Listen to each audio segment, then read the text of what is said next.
Senator Bernie Sanders, welcome back to The Issue Is. Good to be with you again. And good to have you back in California. Of course, climate change, one of the most important issues here in California. At this event that we're at now, you're talking about the Green New Deal. There's been so much said about the Green New Deal and so much misinformation about the Green New Deal. What do you think is the biggest misconception out there about it? Well, I think the biggest misconception is that we don't need aggressive action to combat climate change. In fact, you have people out there, including, sadly, the President of the United States, who's actually denying the reality of climate change rather than leading the world. In fact, the scientists are telling us they have underestimated the severity and speed in which climate change is ravaging our country and the planet. We are talking about, if we do not get our act together, major cities in the United States and around the world being underwater by the end of the century, massive drought, which will limit food production, acidification of the ocean, which will kill off whole lots of the fish population, extreme weather disturbances, massive flooding. We are fighting now to save the planet. Right. That's what we're doing. And I'm proud to say that we have introduced the most comprehensive and aggressive climate change proposal, the Green New Deal, which, by the way, will create up to 20 million good-paying jobs as we transform our energy system. Yeah, we had Arnold Schwarzenegger on the show recently, who's done so much work on the issue of climate change. We were with him when he installed California's 1 million solar roof.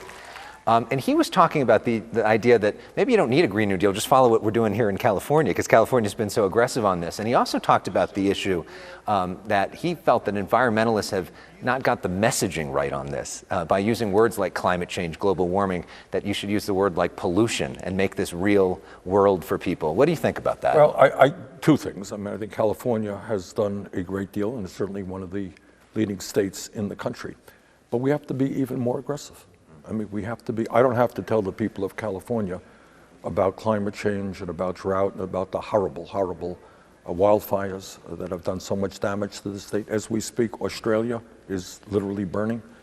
And I think in terms of messaging, I guess what I would say is we can do better.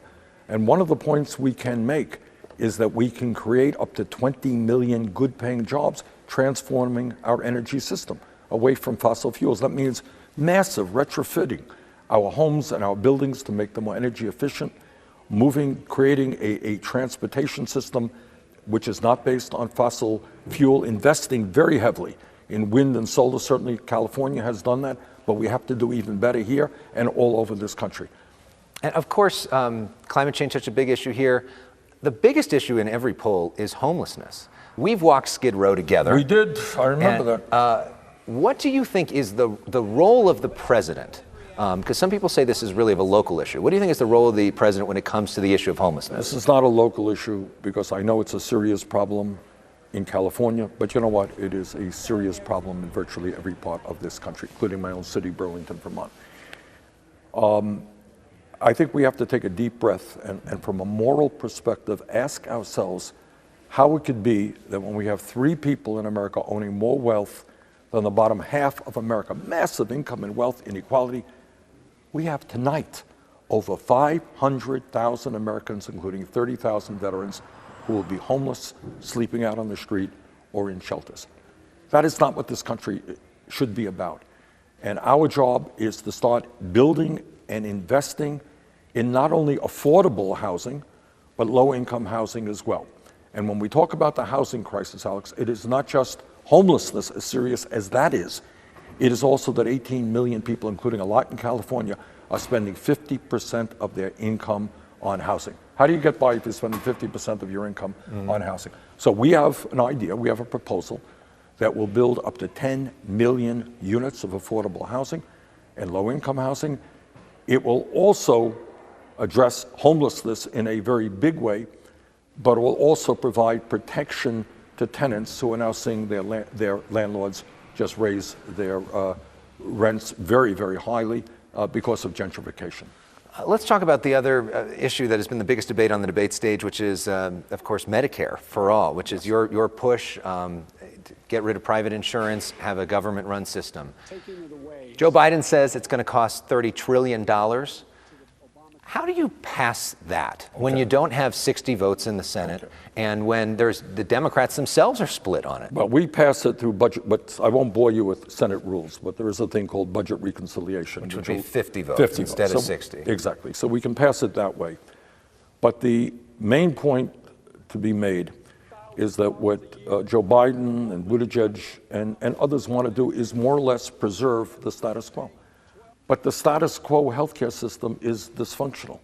We are now spending, you asked about how much it costs, we're spending twice as much per person on healthcare as the people of any other nation. If you are the average American worker, your family is now spending $12,000 a year out of the $60,000 you're making, 20% of your income. Under Medicare for All, we will substantially lower the cost of healthcare for the overwhelming majority of the American people, maybe not the very, very rich. But everybody else will be paying less. It will be comprehensive health care, including dental care, eyeglasses, hearing aids, and home health care. Well, let's just wrap things up to talk about the issue of gratitude, because this is the end of the year. A lot of times this is a moment where people reflect on their year. You had a bit of a health scare this year. I know you're feeling better than you were before and as active as you were before. But did that make you sort of think differently in terms of what you're grateful for as you reflect on the end of the year? Well, on a personal level, I am very blessed. I have a wonderful family. My wife and I have been married now 31 years. I have 4 great kids. I have 7 extremely beautiful grandchildren. I just wish I had more time to spend with them. But I am very grateful for my family. I'll tell you the other thing I'm grateful to, and this may sound hokey and political and so forth. I get around the country a whole lot.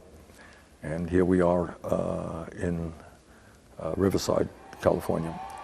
And I meet so many beautiful people, so many great people. And it really energizes me and inspires me to see how many great people we have in this country. I know a lot of people are depressed about the political process and the divisiveness and the hatred that's out there. I got that. But, you know, from my perspective, running around the country, you really get energy and gratitude for seeing so many beautiful people out there who want to see this country become a much better place. And what are Hanukkah presents for your grandkids? We're working on that right now. Thank you very much. Happy New Year. Any New Year's resolutions for you? Yeah, to become the Democratic nominee for President of the United States and defeat Donald Trump. All right. Bernie Sanders, thank you very much. Always a pleasure, sir. Thank you.